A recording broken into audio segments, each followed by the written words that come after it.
আলহামদুলিল্লাহি রাব্বিল আলামিন ওয়াসসালাতু ওয়াসসালামু আলা সাইয়্যিদিল মুরসালিন ওয়া আলা আলিহি ওয়া আসহাবিহি আজমাইন। সম্মানিত মুসলিম ভাই ও বোনেরা, আজকে অত্যন্ত গুরুত্বপূর্ণ একটি বিষয় নিয়ে আপনাদের সম্মুখে উপস্থিত হয়েছি। সেটা হলো রাসেলস ভাইপার। এই একটি বিষাক্ত সাপ যেটি পুরা বাংলাদেশের মাঝে ছড়িয়ে পড়েছে। এটা নিয়ে মানুষের মাঝে আতঙ্ক, ভয় কাজ করছে। কেউ পানিতে নামতে গেলে ভয় কাজ করছে, কোনো কাজ করতে গেলে ভয় কাজ করছে যে কখন এই বিষাক্ত সাপ আমাদেরকে কোনো ক্ষতি করে না দেয়। তো আমরা অনেকে আমাদের কাছে জানতে চেয়েছেন, বলেছেন যে হুজুর, এই সাপ থেকে, বিষাক্ত সাপ থেকে, কীটপতঙ্গ থেকে আমরা বাঁচবো কীভাবে? কোনো আমল আছে কিনা, দোয়া আছে কিনা? আসুন আমরা কোরআন ও সুন্নাহ থেকে জেনে নিব। মুসলিম শরীফ সহ অসংখ্য হাদিসের কিতাবের মধ্যে, বুখারী, সুনানে আবি দাউদ, তিরমিজি শরীফ, মিশকাত সহ অনেক হাদিসের কিতাবের মাঝে এই দোয়াটির কথা এসেছে। এক সাহাবী রাসূল সাল্লাল্লাহু আলাইহি ওয়াসাল্লাম, দয়াল নবী সাল্লাল্লাহু আলাইহি ওয়াসাল্লামের কাছে এসে বলেন, ইয়া রাসূলুল্লাহ, আমাকে গত রাতে এক বিষাক্ত বিচ্ছু আমাকে কেটেছে, যেটার কারণে আমি সারা রাত্র ব্যথায় ঘুমাতে পারি নাই। দয়াল নবী সাল্লাল্লাহু আলাইহি ওয়াসাল্লাম ইরশাদ করলেন, তুমি যদি এই দোয়াটি সন্ধ্যাবেলা পড়ে নিতে, তাহলে তোমাকে এই বিচ্ছু কোনো ক্ষতি করতে পারতো না। সে দোয়াটি হলো আউযু বিকালিমাতিল্লাহি তাম্মাতি মিন শাররি মা খালাক। দয়াল নবী সাল্লাল্লাহু আলাইহি ওয়াসাল্লাম এই দোয়াটি শিখিয়ে দিয়েছেন। তো একাধিক হাদিসের মাধ্যমে জানা যায়, যে ব্যক্তি এই দোয়াটিকে সকালে 3 বার এবং সন্ধ্যায় 3 বার পাঠ করে নেবে, আউযু বিকালিমাতিল্লাহি তাম্মাতি মিন শাররি মা খালাক, আল্লাহ তাআলা ওই ব্যক্তিকে বিষাক্ত কীটপতঙ্গ, সাপ, বিচ্ছু এবং সকল কিছু থেকে আল্লাহ তাআলা তাকে হেফাজত করবে। অর্থাৎ রাসেলস ভাইপার যেহেতু একটি বিষাক্ত সাপ, এটা থেকেও আল্লাহ তাআলা আপনাকে আমাকে হেফাজত করবে। যে ব্যক্তি সকালবেলা পাঠ করবে, আল্লাহ তাআলা তাকে সন্ধ্যা পর্যন্ত, আর যে ব্যক্তি সন্ধ্যাবেলা পাঠ করবে সকালবেলা পর্যন্ত, আল্লাহ তাআলা এই বিষাক্ত জিনিস থেকে আল্লাহ তাআলা তাকে হেফাজত করবেন। তো আমরা যেন ফজরের নামাজের পর এবং মাগরিব নামাজের পর স্মরণে রেখে যেন আমরা এই দোয়াটিকে পাঠ করে নিই। এবং আরও কিছু দোয়া রয়েছে, যেমন মুফতি আহমদ ইয়ার খান নাইমি রহমতুল্লাহি আলাইহি লিখেছেন, যে ব্যক্তি সালামুন আলা নূহিন ফিল আলামিন এই দোয়াটি সর্বদা পাঠ করে নেবে, আল্লাহ তাআলা তাকে বিষাক্ত সাপ, বিচ্ছু ইত্যাদি থেকে আল্লাহ তাআলা হেফাজত করবেন।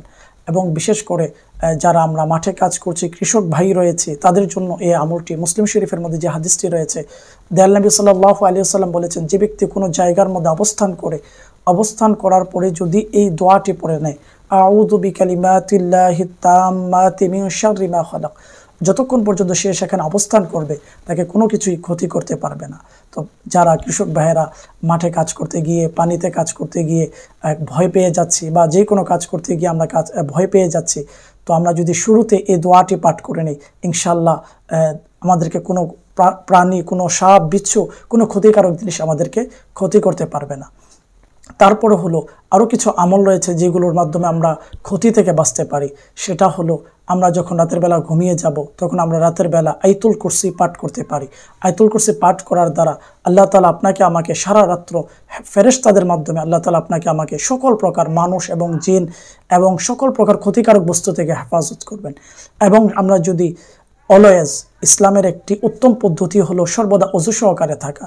তো হাদিস শরীফে আসছে, যে ব্যক্তি ওযু সহকারে থাকবে আল্লাহ তাআলার হেফাজতের মধ্যে, নিরাপত্তায় থাকে। আর যে ব্যক্তি আল্লাহ তাআলার হেফাজতে, নিরাপত্তায় থাকে, তাকে কোনো কিছু ক্ষতি করতে পারবে না। তো আমরা যে আমলগুলোর কথা শুনলাম, এই আমলগুলো যেন স্মরণে রাখি, এবং যে দোয়াটির কথা শুনলাম রাসেলস ভাইপার সহ আরও যত, এই আমলটি যদি আমরা সর্বদা মনে রাখি, আমরা যত প্রকার ক্ষতিকারক সাপ, বিচ্ছু, যত কিছুই আমাদের সামনে পড়বে, যা আসবে, আমরা যদি সকাল সন্ধ্যা আমরা যদি এই দোয়াটি পড়ে নিই, ইনশাআল্লাহ আল্লাহ তাআলার দয়ায় আমরা সকল প্রকার বালা মুসিবত থেকে, এগুলোর ক্ষতি থেকে বাঁচতে পারবো। আরও কিছু বিষয় আপনাদেরকে আমি অনুরোধ করব, আমরা এই দোয়াগুলো তো পাঠ করব, সাথে সাথে কিছু সতর্কতা অবলম্বন করা। দেখা যাচ্ছে আমরা অনেক সময় অসতর্কতার কারণে আমাদের অনেক সময় ক্ষতি হয়ে যায়। যেমন প্রথমত আমি আপনাদেরকে বলবো, রাতের বেলা যখন আমরা চলাফেরা করার সময় রাতে যেন টর্চ লাইট নিয়ে আমরা রাতে লাইটের আলো নিয়ে আমরা যেন সাথে চলাফেরা করি।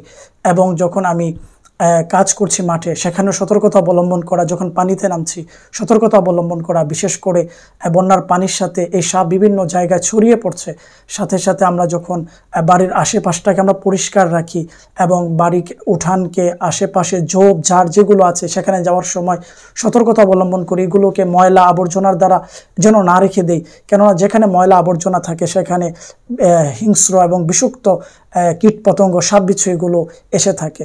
তো আমরা যেন সতর্কতা অবলম্বন করি।